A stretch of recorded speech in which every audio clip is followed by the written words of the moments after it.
Bom, minha gente, bom dia a todos. É com grata satisfação que eu estou aqui pela primeira vez. Quero agradecer o convite merecido na pessoa do meu amigo Roberto. Estendo essa gratidão a todos os trabalhadores da casa. Jesus abençoe esse santo lugar. E quero agradecer também a presença de todos vocês. Dizer que para mim é uma felicidade estar numa casa espírita que leva o nome de Maria de Magdala, uma figura importantíssima do Evangelho, uma mulher que teve o seu empoderamento pelo Cristo, que se tornou a grande repórter da ressurreição. E o Cristo, através disso, mostrou que não importa a nossa vida e tudo que nós fizemos até agora, mas o poder de decisão e o poder de mudança está em nossas mãos. E a gente pode trilhar um caminho diferente a partir do momento que a gente quiser. E foi isso que ele mostrou. Deixai aos mortos o cuidado de enterrar os seus mortos nos fala muito sobre exatamente esse poder de decisão. Nos mostra que a qualquer momento nós podemos tomar uma postura de mudar de vida e de seguir com perseverança nesse caminho. Só depende de nós. E é isso que o Cristo espera de nós. Deixar aos mortos o cuidado de enterrar os seus mortos também nos fala sobre lei de afinidade, porque a partir do momento que a gente toma uma decisão, essa decisão tem que ser pensada, raciocinada e, mais que isso, tem que ser movida por um sentimento interno de realmente querer uma vida diferente. Foi por isso e nesse sentido que o Cristo deu essa resposta, porque ele era capaz de perquirir o psiquismo daquele jovem que, encontrando o Cristo, diz: Mestre, eu desejo muito seguir-vos, mas antes, deixe eu enterrar o meu pai. E ele percebeu que provavelmente por trás dessa prerrogativa que ele utilizava, talvez tivesse uma intenção que não estava muito clara. Quando nós analisamos, por exemplo, quando um jovem que tem o seu dever filial, honrando pai e mãe, e que cuida desses pais, os pais cuidaram dele durante a vida toda, e na velhice esse jovem se sente no dever de cuidar dos seus pais e assisti-los na velhice. Nós vemos, por exemplo, que os laços de afeto não se quebram quando esse jovem sai de casa e vai constituir a sua própria família, montando o lar. Esses afetos, eles são inquebrantáveis, não obstante a distância. Quando nós vemos também um jovem que vai servir a sua pátria, ele não ama menos os seus pais e a sua família quando deixa temporariamente, quando sai desse seu ambiente familiar e vai representar a pátria junto aos campos e junto às guerras. Ele faz isso num exercício legítimo de patriotismo e de levar à frente. Mas quando Joana de Cusa, e Humberto de Campos vai narrar isso na obra Boa Nova, capítulo 15, vai ter com Cristo e diz: Senhor, eu tenho uma fé irrestrita em vós. Eu acredito com todas as minhas forças que vós sois o Messias. Permita-me, Senhor, largar a minha família. Joana, que era casada com Cusa, intendente de Antipas, e ela enfrentava dificuldades extremas dentro do lar, porque Cusa não aceitava a fidelidade cristã que ela vinha representando e testemunhando. Então ela chega no encontro com Cristo e diz: permita-me, Senhor, que eu largue tudo, largue meu marido, largue meu filho para vos seguir. E o Cristo não fomenta. Diz Joana: vós podeis não imaginar, mas seguir-me é cumprir o seu dever de esposa, suportar Cusa, mesmo com todas as forças em contrário, e perseverar com essa sua fé irrestrita, porque vai chegar um momento que você vai precisar testemunhar o seu amor em nome de Deus. E realmente esse momento chegou, quando ela foi presa por volta do ano 68, junto com o seu filho, martirizada num tronco e queimada viva. Então nós observamos que seguir o Cristo é uma linguagem não direta, não frontal, mas figurada. Nós podemos seguir o Cristo em toda e qualquer circunstância da nossa vida cotidiana, porque Ele não nos exortou que nós largássemos os deveres que a vida nos colocou e abandonássemos tudo para viver no monastério e louvar a Deus. Pelo contrário, Ele quis que nós entendêssemos que louvar a Deus é ver irmãos em todos os homens e que no trabalho cotidiano, nas ligações que nós temos familiares e dos nossos afetos, ao amar o próximo, nós estaríamos amando a Deus. Mas nós precisamos entender que esse amor tem que ser um sentimento arrebatador. Quando Maria Madalena vê o Cristo, ela apaixona-se. Apaixona-se com um amor muito humano, porque o Cristo resume para ela toda a síntese de todo o gozo que ela tinha conhecimento. Ela ainda não tinha um coração purificado. Então é aquele tipo de sentimento que ele encerra para ela nesse momento. E ela diz a ele: Senhor, eu largo tudo que tenho para vos seguir. E ele diz: eu aceito, mas não agora. Não agora, Maria, porque o seu coração ainda está preso nessa teia das paixões humanas. Mas aguarda o tempo.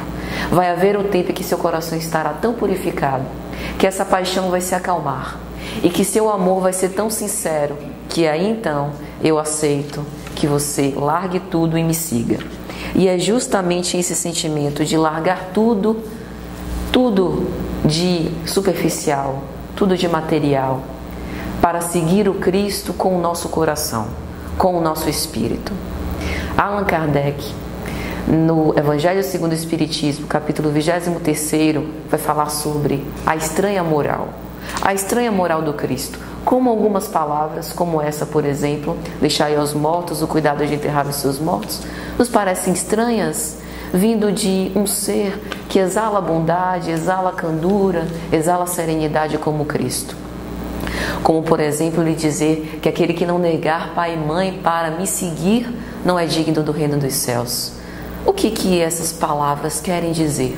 E Allan Kardec vai dizer: os interesses da vida futura estão acima de todos os interesses e todas as considerações de ordem humana. É exatamente isso que essas palavras querem dizer. Jesus falava não para pessoas que tinham compromissos de pai, compromissos de filho, compromissos de esposo. Ele falava para os seres espirituais que nós fomos e seremos em todas as nossas existências. Quando os pobres estrupiados se cercavam de Jesus e diziam: Mestre, se sois realmente o Messias, livra-me dessas chagas que ulceram a minha pele e me fazem ter dores excruciantes, lancinantes. E ele dizia: em verdade vos digo que o reino dos céus é como um mercador, um grande vendedor de pedras preciosas, que ao encontrar uma pérola, a mais preciosa que ele já encontrou em toda a vida, vende tudo o que tem para comprá-la e aguarda.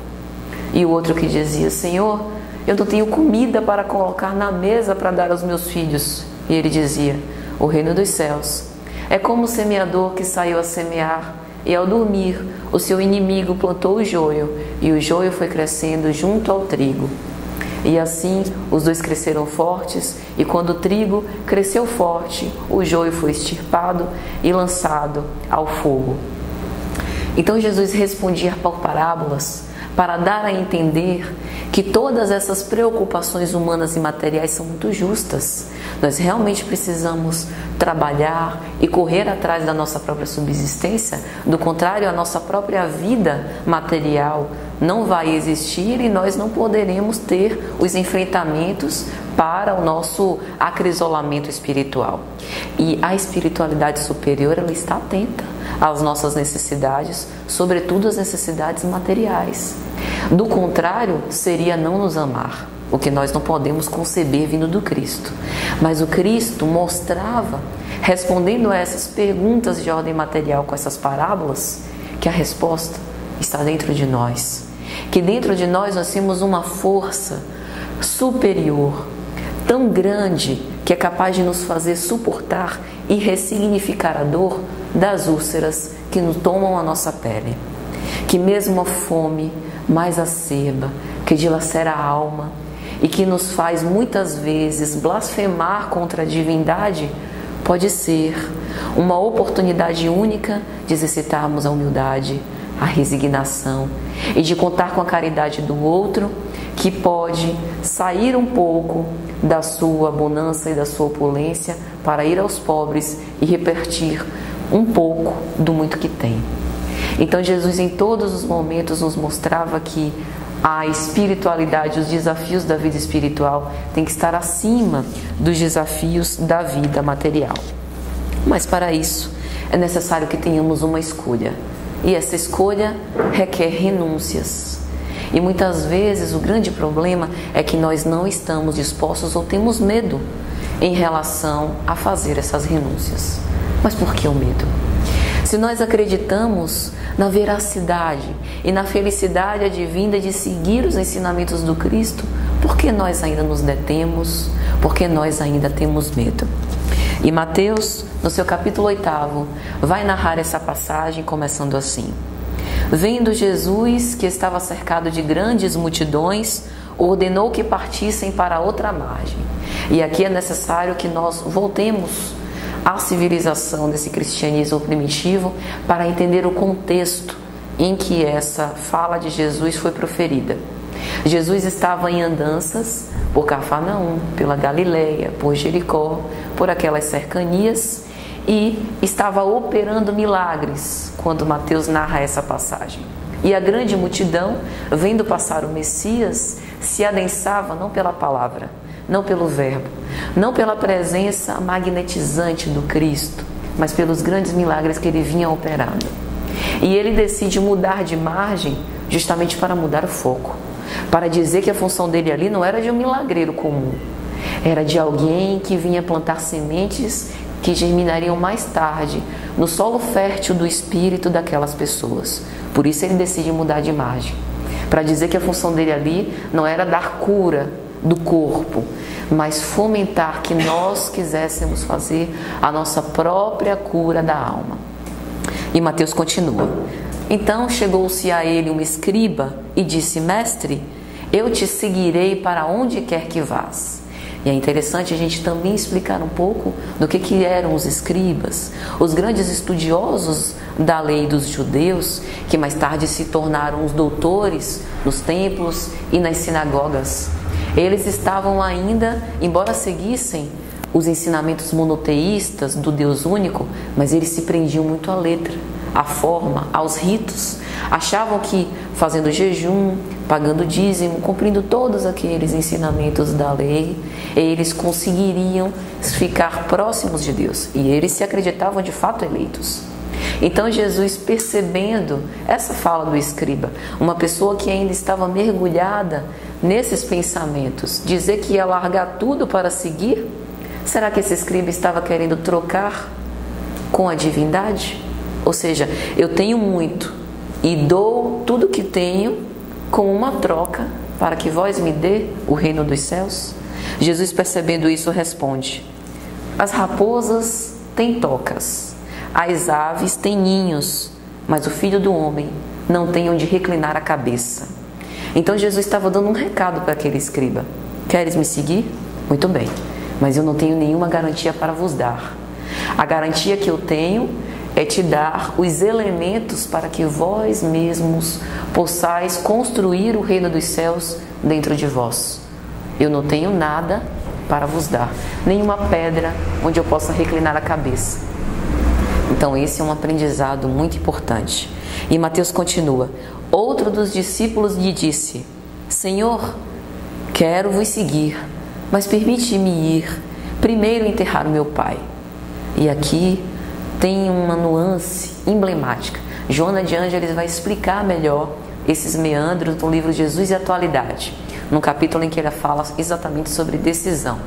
Porque, a uma primeira vista, seria um dever muito justo. Ora bem, o jovem, querendo cumprir o seu dever filial, diz que sinceramente quer seguir o Cristo, mas antes precisa cuidar do seu pai. Seu pai morreu. Quem é que vai enterrar ele, a não ser o seu filho? É um dever muito legítimo. Pelo amor de Deus, Jesus não foi razoável de entender as razões digníssimas desse jovem. Mas será que por trás dessa prerrogativa aparentemente justa e louvável não haviam interesses outros que o jovem não queria expor? Foi isso que Jesus percebeu. E Mateus continua: Mas Jesus lhe respondeu: Segue-me agora e deixa que os mortos enterrem os seus mortos, que a gente vai explicar daqui a pouco. Isso está em Mateus.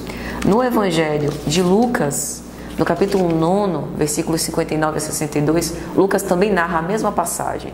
E é interessante comparar uma mesma passagem nos diferentes evangelhos, porque às vezes tem detalhes que são ocultos em uns e que o outro evangelista explica. É o que ocorre em Lucas.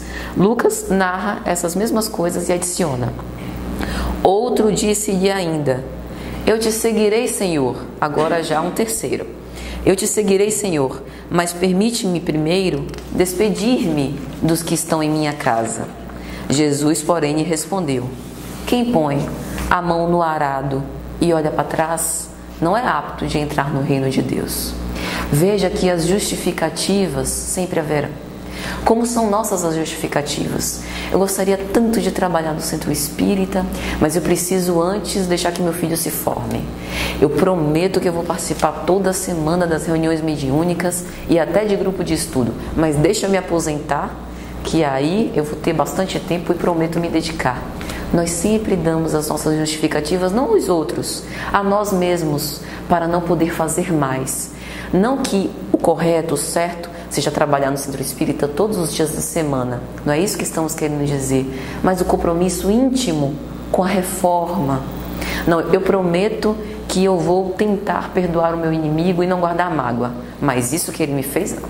Isso daí foi demais. Qualquer pessoa tem direito de guardar, nem que seja uma nesga de mágoa por uma coisa, né, uma dor tão grande como essa pessoa me causou. E o que Jesus buscava explicar é que quando a gente vai trabalhar, a gente simplesmente vai e não olha para trás. Quando a gente se decide realmente por alguma coisa, a gente vai com a fé que aquilo vai dar certo, sem detença, sem voltar para trás e sem pestanejar. Então era esse poder de decisão que Jesus se referia. Uma decisão irreversível. Porque talvez essa circunstância que nós estejamos aqui, nós estávamos esperando por ela há muito tempo. Os irmãos nossos que estão na Síria, que estão em países, que estão lutando pela própria existência, não têm a oportunidade que nós temos de separar algumas noites da nossa semana para estudar o Evangelho. Tem pessoas que gostariam de estudar o Evangelho e não têm condição. Nós nascemos num país que é a pátria do Evangelho. Então nós somos privilegiados. Temos à nossa disposição livros espíritas que nos falam através de uma linguagem raciocinada os ensinamentos que o Cristo nos legou há mais de 20 séculos. Então a nossa oportunidade realmente é uma oportunidade única. Então, quando nós vamos começar a investigar os meandros desse discurso desse jovem para com Jesus, nós nos lembramos que no Oriente é muito comum a prática dos filhos e dos familiares prantearem os mortos, como numa manifestação ostensiva de que está sofrendo muito que aquela pessoa se foi. Ainda hoje se preserva em alguns locais do mundo e também no Brasil, principalmente no interior do Maranhão, as carpideiras. Virou profissão. Aquelas mulheres que se vestem de preto, como se estivessem enlutadas, que vão aos enterros e que choram e rezam por aquele que se foi, para poder demonstrar a grande perda daquela pessoa que não está mais aqui, como um tributo aos mortos, quando na verdade o maior tributo que nós podemos dar aos mortos é o tributo do coração. É o tributo de deixar aquela pessoa vivendo sempre em nossos corações, em nossos bons sentimentos, nos lembrando de tudo de bom que elas fizeram. E não essa demonstração pueril do último dia, apenas um velório. É lógico que quando algum ente querido nosso morre, nós vamos querer prestar a última homenagem. Mas o que Jesus estava querendo mostrar é que essas homenagens mesquinhas dizem pouco ao espírito. Mas que as maiores lembranças e as maiores homenagens foi tudo o que nós vivemos junto com ele enquanto esteve vivo e todas as lembranças que nós teremos depois que ele partir. E nesse livro, Jesus e a Atualidade, no capítulo 11, Joana de Ângeles vai perguntar: Será que o jovem tinha intenção legítima de realmente prestar essa última homenagem ao pai? Ou estava escondendo intenções outras? Será que ele tinha preocupação de ser visto como filho cuidador, fiel e merecedor da herança? Porque no Oriente era comum, muitas vezes, haver disposições testamentárias, dizendo que o filho tinha a obrigação de prestar todos os cuidados para o morto, sob pena de não receber a herança. Então, todas essas cogitações, ilações, Joana de Ângeles faz nesse capítulo. E nesse íntere seria um ato legítimo de amor ou um interesse subalterno? Ou seja, o jovem realmente tinha disposição de renunciar aos bens materiais? Porque se ele tivesse movido de amor legítimo, qualquer um poderia cuidar desses preparativos finais. Mas a oportunidade que Jesus apresentava do jovem largar tudo e segui-lo era única. Talvez ele não tivesse naquela existência outra oportunidade similar.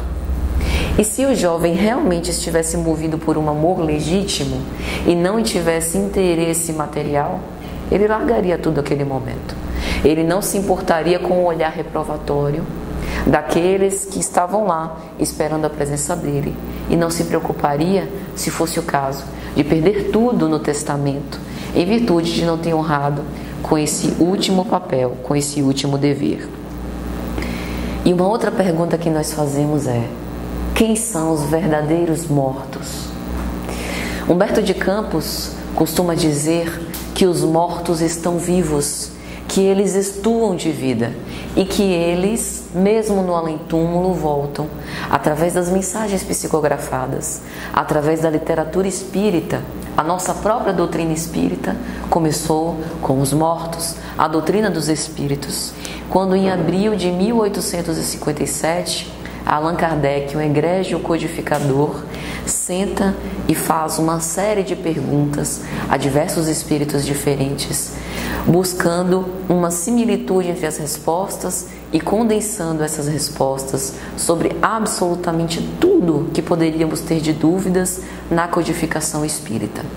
Então, aqueles que nós materialmente e aparentemente consideramos mortos, na verdade vivem. E os mortos para o Cristo são todos aqueles que esqueceram que têm uma vida espiritual.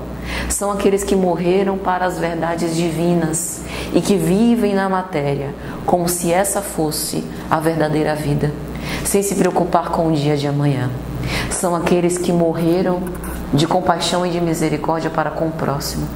São aqueles que estão cegos, que obliteraram-se com o véu do egoísmo e do orgulho, que não vê em ninguém além de si, além das próprias necessidades, e que muitas vezes maltratam os outros para poder conseguir dar aso às próprias paixões. Estes são os verdadeiros mortos. Então, se eles estão mortos, é nesse íntere que Jesus responde: deixai que eles, que estão mais preocupados com a vida material, enterrem os despojos materiais, porque o seu Pai, em espírito, ele vive e não faz parte mais daquele corpo que feneceu, daquele corpo que já está morto e rijo dentro do cadáver. Os mortos, sim. Aqueles que ligam apenas para a matéria, cumpre a eles o dever. Mas vós, que desejais me seguir, larga tudo, renuncia a tudo que tendes e segue-me, sem jaça e nem detença. E muitas vezes esse medo de assumir grandes compromissos nos impede de crescer. Às vezes a gente tem medo por uma sensação de impotência, por acreditar que nós não temos capacidade de conseguir enfrentar aquele desafio e vencer. Mas quando o trabalhador está pronto, o serviço vem. Então, se a oportunidade de servir nos bate à porta, a gente tem que se entregar acreditando e tendo fé. Se tivesseis fé do tamanho de um grão de mostarda, diria para aquela montanha: move-se daqui para ali, e ela mover-se-ia. E este conceito de fé é extremamente interessante, porque além de comparar uma fé capaz de mover uma montanha a um grão de mostarda, que é a menor semente, e que à época de Jesus dava aso a uma árvore frondosa, a uma das maiores que existiam, também nos mostra que a fé é um potencial. É uma semente que, lançada no solo, adubada e frutificada, consegue germinar e crescer cada vez mais. Portanto, o nosso medo é completamente injustificável, porque ainda que naquele momento nós não reunamos as condições ideais para realizar aquele trabalho da melhor forma possível, a gente vai aprendendo. Tudo na vida se aprende, sobretudo a amar. O perdão, que é uma das expressões mais belas de amor, é um exercício que a gente vai primeiro tolerando. Quando a gente tem uma pessoa que nos feriu brutalmente, que maltrata o nosso coração, até mesmo pensar nessa pessoa, a gente pode começar orando por ela e não desejando mal. Pouco depois, a gente que nem conseguia estar no mesmo lugar, no mesmo recinto que aquela pessoa, já vai conseguir tolerar sem querer revidar a ofensa. E aos poucos a gente vai vendo aquele sentimento ruim se quebrar, se desvanecer e dar aso a um sentimento fraterno de quase aceitação. Dali a mais um treino, a gente vai conseguir amar. Então tudo é uma progressão, mas é necessário querer, e o querer é nosso. É por isso que nós não somos capazes de mudar o outro, porque depende de cada um de nós o desejo de mudança. Nós podemos orar pela pessoa, nós podemos desejar que ela mude de conduta, nós podemos estimulá-la através de ações positivas, dando conselhos, mas a decisão é de cada indivíduo. Ninguém poderá fazê-la por nós e nós não poderemos fazer também aos outros. Jesus, portanto, era a oportunidade única daquele rapaz. E isso me faz lembrar de uma obra maravilhosa, um romance do Espírito Emmanuel, chamado Há 2000 Anos. Quando Emmanuel foi o senador Públio Lentulus e ele teve a oportunidade de nascer na opulência do patriciado romano, de ser um senador romano, teve nas suas mãos o caso de Jesus, quando Públio Lentulus tinha inclusive mais poder do que Pilatos e nada fez. Públio Lentulus teve a oportunidade de estar de frente com Cristo e naquele momento não se entregou por medo, por orgulho. Perdeu uma oportunidade que ele só conseguiu reaver mais de 2000 anos depois. E logo no início do capítulo 1 dessa obra, dois amigos, Emmanuel vai narrar assim, que antes de reencarnar, ele esteve no ministério com grandes espíritos do bem, que estavam planejando a sua própria reencarnação e disseram assim para ele: terás a inteligência e a saúde, a fortuna e a autoridade, porque chegará um momento em que será compelido a desprezar todas as riquezas, todos os valores sociais, se bem souberes preparar o coração para a nova senda de amor. Observe que muitas vezes nós temos todas as circunstâncias, nascemos com as plenos, de nossas capacidades físicas, sem nenhum grau de necessidade especial. Nós nascemos numa família, num lar equilibrado. Não vivemos na miséria, vivemos com condições que podemos trabalhar e adquirir a nossa subsistência, mas nada disso é suficiente para que nós tenhamos esse poder arrebatador de seguir as verdades divinas. No caso dele, a riqueza e a inteligência era uma prova. Ele tinha à sua disposição os recursos, porque numa existência anterior ele houvera, com base nesses recursos de inteligência e de poder, promovido a vingança e maltratado com crueldade os seus inimigos, e com isso tinha se endividado. Então ele volta, não na carência, mas na mesma opulência, tendo à sua disposição os mesmos recursos para que ele pudesse agora dar valor. Então aquelas palavras, elas permaneceriam imantadas no seu momento grave. E aí essa espiritualidade que se reúne com ele antes dele encarnar, continua dizendo: não desprezes o chamamento da verdade quando soar a hora dos testemunhos e das renúncias santificadoras. Observe que, assim como Públio Lentulus, nós também tivemos o nosso momento. Antes de vir para essa existência, nós estivemos reunidos com espíritos amigos que agora nos acompanham.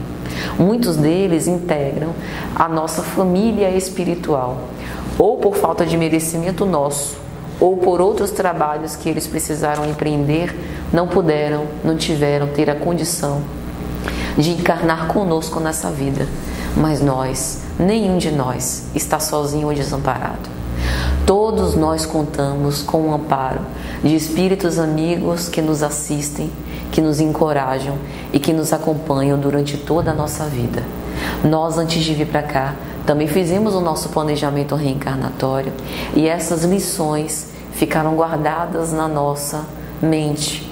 Embora não esteja conscientemente acessado, mas intimamente nós temos uma noção daquilo que devemos fazer nessa nossa vida.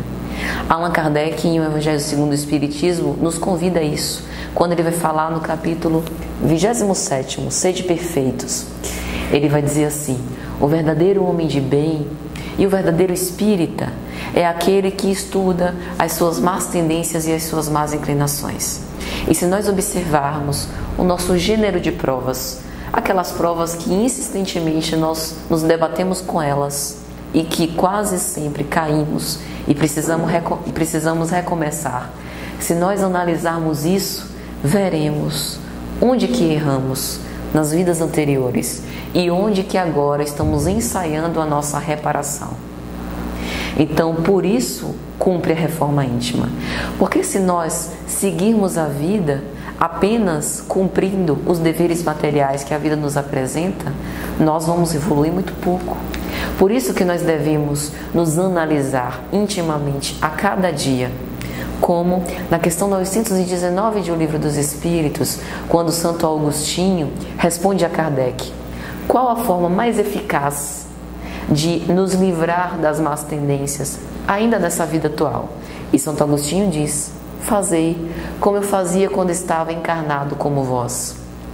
Todas as noites, antes de dormir, eu passava em revista tudo aquilo que tinha feito no meu dia e qualificava as boas ações que tinha tido e as ações ruins que precisariam de reparação no dia seguinte.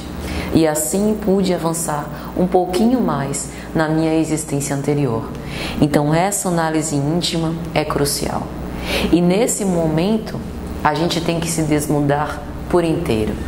No momento que a gente se recolhe antes de dormir para fazer as nossas preces, estamos sozinhos, nós e Jesus. Ninguém está nos olhando, a sociedade não está nos reprovando, não tem nenhuma publicação no Facebook, nenhuma transmissão ao vivo no Facebook sendo rodada, ninguém está nos assistindo, somos só nós e Jesus. Se nem naquele momento nós nos despusermos de nosso ego, de nossa vaidade, de nossos interesses mais superficiais, nós nunca vamos conseguir nos mergulhar. Então esse momento de recolhimento antes de dormir é um momento importantíssimo para que nós possamos fazer essas reflexões. E assim ocorreu com Públio Lentulus. E ele vai narrar, o Espírito Emmanuel nessa obra, mais tarde no capítulo 5º, o encontro dele com o Messias de Nazaré. Jesus aparece para ele e diz: senador, por que me procuras? E a partir daquele momento, graças à presença magnífica de Jesus, Públio Lentulus não consegue proferir uma palavra.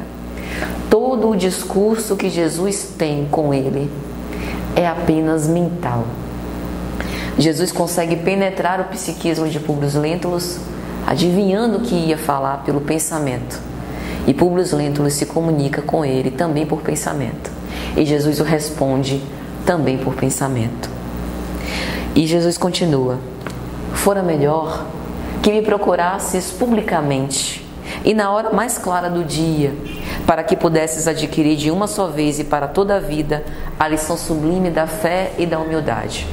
Públio Lentulus era casado com Lívia Lentulha, um anjo encarnado, e tinha uma filha, Flávia, que padecia do mal de Hansen. Tinha chagas abertas, purulentas, cobrindo de todo o corpo, pueril, uma criança ainda, sofrendo tormentos excruciantes. A mãe, uma fiel seguidora do Cristo, a contrafeito do próprio Públio Lentulus, mas Públio, o coração de pai, estava angustiado com aquela situação da sua filha. E vai procurar Jesus não para pedir, mas para tentar investigar se ele realmente era o Messias, se ele realmente era aquela coisa toda que o pessoal estava falando. Mas ele faz isso às escondidas, porque não cabia bem para um senador romano, um doutor da lei, arcaico e preso aos atavismos judeus, procurar um nazareno vulgar de cabelos desgrenhados que se dizia o Messias. Mas Jesus aqui dá uma grande lição. Seria melhor que tivesse me procurado durante o dia para que todos vissem, porque aquela lição de fé e de humildade que você fez antes de reencarnar, lembra? Do diálogo dos espíritos bons antes dele encarnar, você virá na opulência e na riqueza para que no momento específico possais recusar, renunciar a toda essa riqueza para seguir ao Cristo. E o Jesus continua: depois de longos anos de desvio pelo bom caminho, encontras hoje um ponto de referência para a regeneração de toda a sua vida. Está, porém, no teu querer aproveitá-la agora ou daqui a alguns milênios. Está no nosso querer aproveitar o momento agora ou daqui a alguns milênios, ou algumas centenas de anos, ou algumas dezenas de anos. Porque se nós não escolhermos agora seguir o Cristo e nos livrar de nossas imperfeições, o mundo está há alguns anos já em transição planetária. Aqui não mais reencarnarão espíritos que desejam espicaçar os seus semelhantes, distribuir o mal, fazer aos outros que sejam submetidos a injunções penosas. O mundo não vai mais comportar esse tipo de vibração. Então, se nós não decidirmos seguir o Cristo, sermos esses aprendizes do Evangelho, transformar a nossa vida num testemunho de fé viva, essa oportunidade vai chegar, porque Jesus e Deus não desampara ninguém. Não existe ninguém que esteja relegado ao suplício infinito e eterno. Todos nós teremos a nossa oportunidade de mudança, mas essa mudança poderá ser com ou sem sofrimento. Então está no nosso querer, como também esteve no querer de Públio Lentulus, e ele negou a oportunidade e precisou esperar 2000 anos para ter algo similar. Está no nosso querer melhorar a partir de agora e querer aproveitar e viver no mundo sem ser do mundo. Querer nos espiritualizar e ir nos desmaterializando pouco e pouco, até para que na hora da nossa desencarnação nós possamos nos desprender da matéria com relativa facilidade. Esse chamado de Jesus, há 2000 anos, ecoa ainda hoje. E será que, se nós observarmos a nossa sociedade atual, nós vamos perceber que há mais pessoas seguindo Cristo ou mais pessoas esquecidas da promessa do Evangelho? Mesmo nós, se nós analisarmos e colocarmos na balança todas as nossas ações, nós estamos seguindo mais de acordo com a lei divina ou mais em desacordo? Porque, na verdade, o grau de sofrimento, e Allan Kardec vai dizer isso na obra O Céu e o Inferno, quando ele vai instituir o Código Penal da Vida Futura, o grau de sofrimento do espírito está diretamente relacionado com a quantidade de vezes que ele se afasta da lei divina. Ou seja, nós sofremos porque nós nos afastamos da lei divina. Todas as vezes que nós fazemos ao outro aquilo que nós não quereríamos que fizessem para conosco, estamos sendo injustos. E a justiça é uma lei divina. Todas as vezes que nós buscamos os nossos interesses mais mesquinhos e buscamos angariar mais coisas para nós, nos esbanjando daquilo que é supérfluo e deixando o outro em carência, nós estamos agindo com desigualdade, estamos agindo com egoísmo e estamos agindo em desacordo com a lei de conservação, com a lei de progresso, que também são leis divinas. Então nós não sofremos senão porque nos afastamos intencionalmente da lei. Então, cumpre a nós mudarmos. Já que agora nós temos todas essas noções de coisas, já que nós já temos essa reflexão clara e lógica, o nosso poder de decisão é agora. Não importa o que fizemos até aqui. A partir de agora, o que é que nós faremos? Vamos nos lembrar mais uma vez de Maria Madalena. A partir do momento que ela vê o Cristo, ela renuncia a tudo. E não foi fácil. Ela vivia numa sociedade em que ela é vista como uma mulher vulgar, uma mulher qualquer, uma mulher baixa.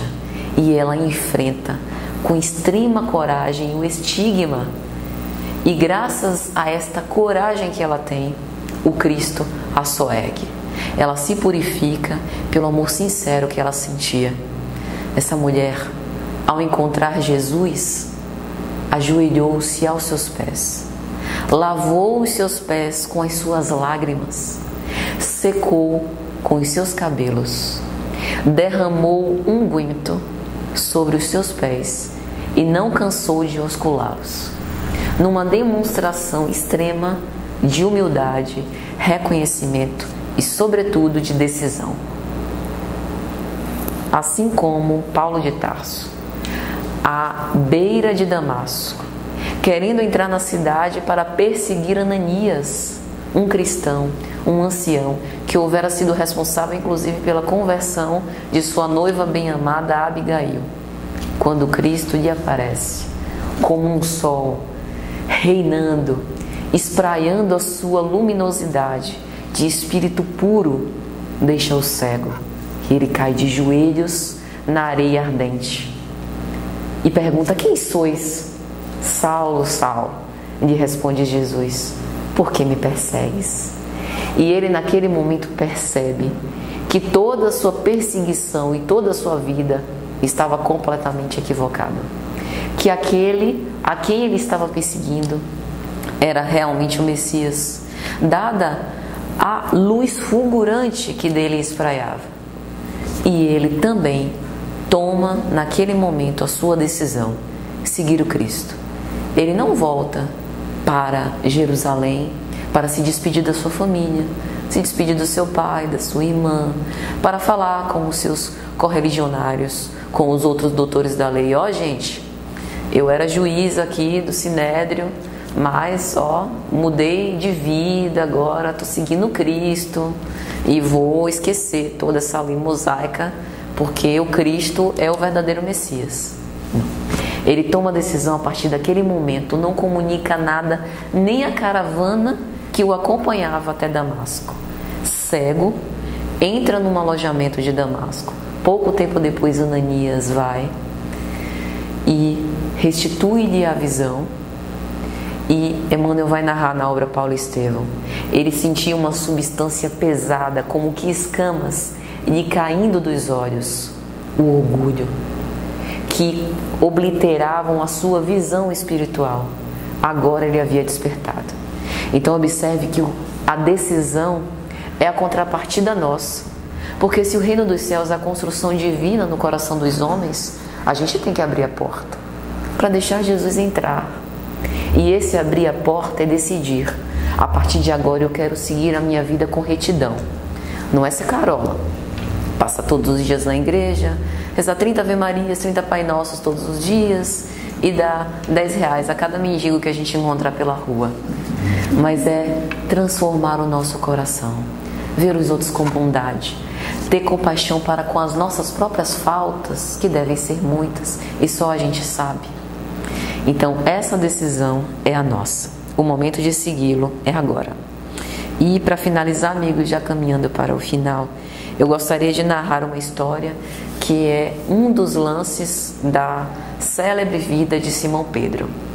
E essa história está no capítulo 26 da obra Boa Nova, A Negação de Pedro. Quando Jesus andava pela Cesareia e ele começava as suas pregações e buscava arrebanhar os seus apóstolos, que seriam não os homens perfeitos, mas aqueles seres, aqueles espíritos em evolução, como nós. Porque se o Cristo tivesse escolhido Cristos também para serem os seus apóstolos, nós não teríamos a menor identificação com esses apóstolos. Viríamos um abismo tão grande que até nos desmotivaríamos para seguir o Cristo. Mas ele escolhe pessoas comuns, pescadores, cobradores de impostos, vendedores. E quando Jesus estava na Cesareia, observa Pedro e André e diz: vinde comigo, vem ser pescador de almas. E naquele momento o coração generoso de Simão Pedro se enternece diante da presença magnífica do Cristo. E ele deixa a rede e vai seguir o Mestre. E a partir daquele momento ele começa. Simão Pedro, ele tinha uma personalidade extremamente sincera. Ele realmente estava convicto de que o Cristo era o Messias e tinha um desejo sincero de segui-lo. Mas tinha suas paixões, tinha suas imperfeições, como muitos de nós. E muitas vezes, quando nós somos sinceros e apaixonados assim, a gente inclusive é um pouco agressivo, um pouco irritadiço. E Simão Pedro tinha dessas. Tanto é que no sermão do cenáculo, quando o Cristo, já se aproximando da época da sua paixão, decide se reunir com os discípulos ao redor da mesa e vai ter a última ceia, antes disso o Cristo se levanta, retira o manto que ele tinha, amarra na altura da cintura, e naquela época esse sinal era um sinal que um escravo fazia. Olha só, o divino escultor do orbe, o governador da terra, Jesus, um espírito puro, se comporta perante os seus discípulos como um escravo, dando um símbolo emblemático de humildade. Ele, que é a estrela maior, comportava-se com uma humildade como um escravo. Qual o nosso dever então em relação a isso? E aí ele faz esse ato e começa a lavar os pés dos seus discípulos. E Simão Pedro vai dizer, Humberto de Campos, nesse capítulo, numa generosidade quase infantil: mestre, eu acho isso um absurdo. Como é que o nosso Messias vem lavar os pés de nós, estrupiados, homens imperfeitos? Vós sois perfeito. Eu me recuso a deixar que me laveis os pés. Jesus sorri e diz: Simão, em verdade vos digo que antes que o galo cante, me negarás 3 vezes. Mestre, isso é um absurdo. Eu vos amo. Tu me amas, Simão? Vos amo, mestre. E Jesus pergunta por mais 2 vezes, como a simbolizar a sua negação. O que acontece é que no fim daquela ceia, logo no alvorecer do dia, Jesus é preso, é levado, arrastado pela praça, e a multidão estentórica, gritando impropérios e apupos em relação ao Messias que havia sido preso, e falavam: que Messias é esse que se permite prender pelo poder de Roma? O Cristo é encarcerado até que saia a sua pena da crucificação. E naquele ínterim, os discípulos ficaram aturdidos, porque não entendiam também. Deixavam que essas dúvidas florescessem no seu coração. Que Messias é esse que agora nos deixou aqui abandonados e que vai ser preso? Eles se perguntavam. E cada um foi para um canto. Começaram a se dispersar. E Simão Pedro, tentando justificar-se para sua própria consciência, dizia: eu não vou dizer que sou discípulo dele, para se ele precisar de alguma coisa, eu estou aqui para poder tentar livrá-lo da prisão. E uma mulher naquela multidão lhe pergunta: ei, não é você discípulo deste homem? A primeira negação: não, não sou. Ele vai mais para frente e um soldado romano lhe pergunta: prendam-no, ele é um seguidor desse Jesus que foi preso. E ele, na segunda negação: estás louco, homem? Nunca ouvi. E, da terceira vez, um soldado que na noite anterior houvera tido a orelha decepada pelo próprio Simão como uma demonstração de amor ao Cristo, diz: é ele, tenho certeza, foi ele que decepou a orelha de fulano de tal na noite anterior, peguem-no. E ele diz: eu nunca vi, não conheço Jesus e não sei do que vocês estão falando. E depois que Simão faz essas 3 negações, ele se recolhe, entra na mata e fica extremamente decepcionado consigo mesmo, nutrindo um sentimento de culpa que estava carpindo ele interiormente. E o Cristo, em emancipação, aparece para ele na sua tela mental. E ele, envergonhado, ao ver a imagem do Cristo na sua própria consciência, lhe diz: Senhor, me perdoa. No momento do meu testemunho, em que eu deveria demonstrar o meu amor incondicional por vós, eu errei. E eu te neguei 3 vezes. Mas consegues perceber que eu verdadeiramente te amo, mas tenho medo? E Jesus diz apenas: Simão, em verdade vos digo que o homem é antes frágil do que perverso. E essa é a grande lição de Pedro, que mais tarde se torna no grande continuador da mensagem do Evangelho, depois que o Cristo morre, se torna ressurrecto e ascende aos céus. Ele que foi esse grande patrono do cristianismo primitivo, mas ele também teve as suas fragilidades. Assim como Pedro, também nós. Quantas vezes não negamos o Cristo? Evitamos de fazer o bem quando tínhamos plena condição de fazer. Mas isso é da nossa fragilidade, é da nossa imperfeição humana. Tá tudo bem, tá tudo certo. Mas a decisão de perceber isso e fazer diferente é nossa. E assim como Simão Pedro, depois dessas negações, resolveu mudar de conduta, nós também poderemos. Que Jesus nos abençoe, que nós tenhamos toda a coragem para poder seguir o Cristo e suportar todos os olhares inquisidores, todos os muxoxos que ainda enfrentaremos, todas as dificuldades em família, no nosso trabalho e na nossa vida pessoal, porque o testemunho não é fácil. E quanto mais a gente vai evoluindo, mais difícil vai virando o testemunho. Vamos nos lembrar que os grandes apóstolos, todos, com exceção de João, que morreu de velhice, morreram martirizados. Mas nos regozijemos, porque o Cristo está conosco. Que Jesus nos abençoe. Um bom domingo a todos.